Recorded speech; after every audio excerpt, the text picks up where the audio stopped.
Hello everyone, it's the self-professed Professor of Pro Wrestling, Leon Turner here.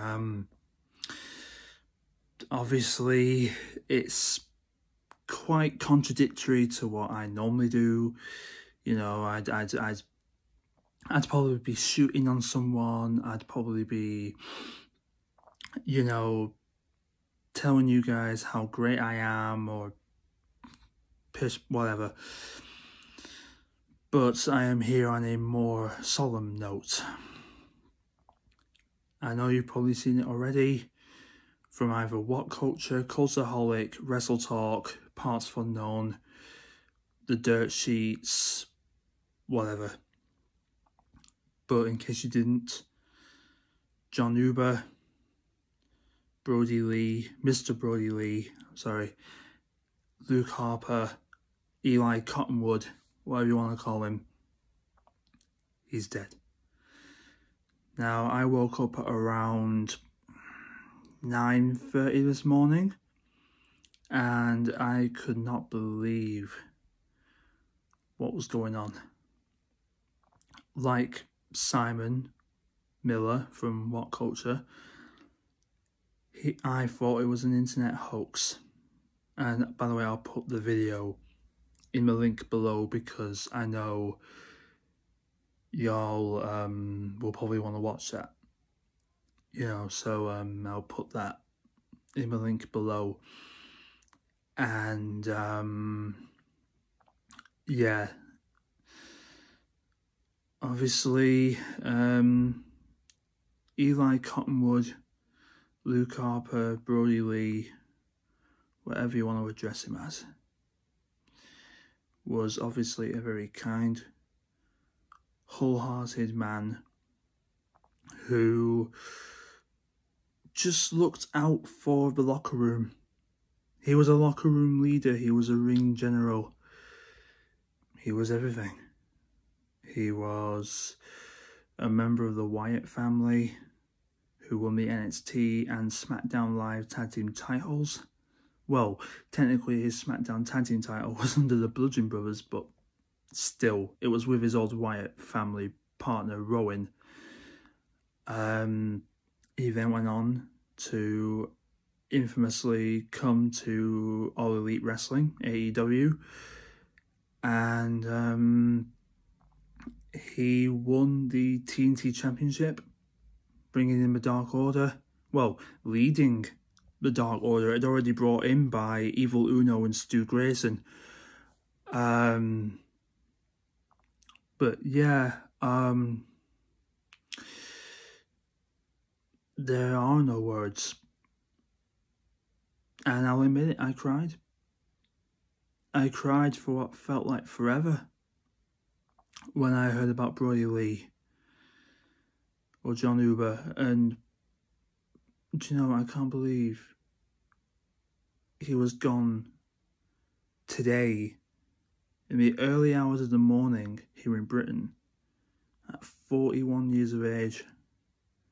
41.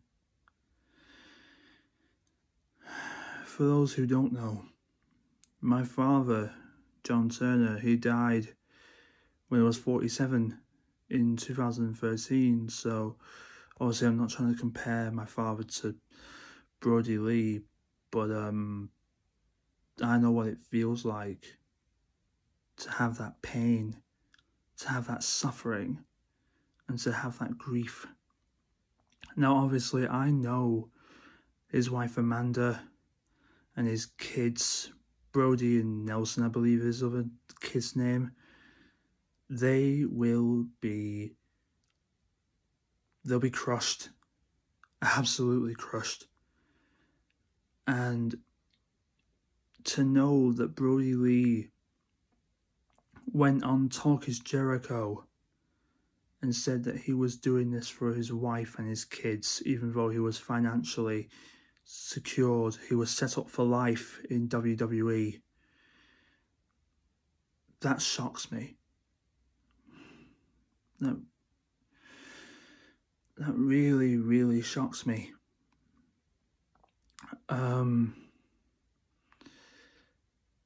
as many people would say, Brodie Lee wasn't at the apex just yet. He was coming into his own as leader of the Dark Order. Yeah, he might have taken a few shots at Vince McMahon by parodying him, you know. And yeah, maybe he might have deactivated Evil Uno's Twitch and Cameo just to take a shot at Vince McMahon and the WWE for what they were doing. But in the end, he was coming into his own, because the Dark Order, until Brodie Lee died, they were losing match after match after match. They had Anna Jay, you know, whipping them into shape on BTE. And they also had, obviously, Evil Uno and Stu Grayson probably whipping them into shape as well. I haven't exactly caught up with Being the Elite, so I can't say anything. But obviously they had this big plan where Brodie Lee was going to come back, as Pac has done, and whip them truly into shape once more and bring back the Dark Order. Like the Dark Order who's been preaching that you should join them, that they can grant you success, they can stop you being a loser, blah, blah, blah. He would have done all that. And in my personal and professional opinion, even though I'm no wrestler or wrestling documenter or historian or whatever, he should have had a run with the AEW World Championship. They did give him a very good run with the AEW TNT title, taking it from Cody and sending him packing for a couple of months. But obviously once he lost in that dog collar match against Cody, he was sent away from television. Now, I didn't know this until I watched the video with Simon on What Culture Wrestling, that he had told Tony Khan, the president and CEO of AEW, they didn't want to talk about it, which, as Simon said, will raise a few eyebrows, but they haven't raised mine. Because Brodie Lee, obviously, he's a private man, and people shouldn't snoop into his business. But before I go, I'm going to paraphrase what Mr. Miller said into my own words. There shouldn't be no Wednesday Night Wars anymore. It shouldn't be NXT versus Dynamite. It shouldn't be Monday Night Raw versus Dynamite. It shouldn't even be Friday Night SmackDown against AEW. Both companies need to come together and form the ultimate alliance in memory and in honour of John Huber. Because that's not what he would want. He wouldn't want those two companies fighting against each other. On the one side, he had a financially stable contract in the big leagues for him, his wife and his kids.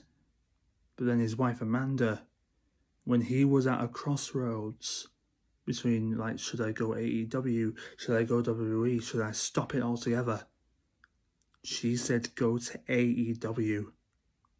So I know you probably won't be able to hear me say this, Amanda. Sorry, Mrs. Huber. But I'm proud of you. From a wrestling fan's perspective and from his standpoint, I am proud of you, Amanda Huber, or Amanda Lee, or Amanda Harper, or Amanda Cottonwood.